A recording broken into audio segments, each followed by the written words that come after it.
How to specify what media can be uploaded in Joomla.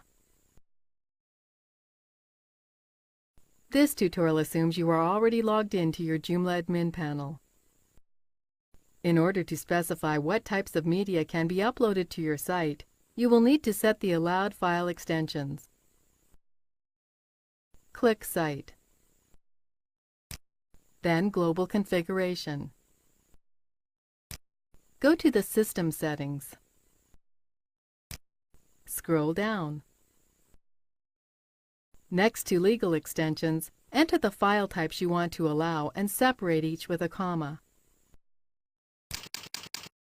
You can also change the maximum file size and the paths to the media and image folders.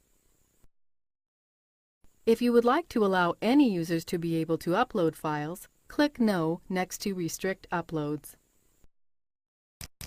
Scroll up. Click Save. That's it! You now know how to specify what file extensions can be uploaded in Joomla.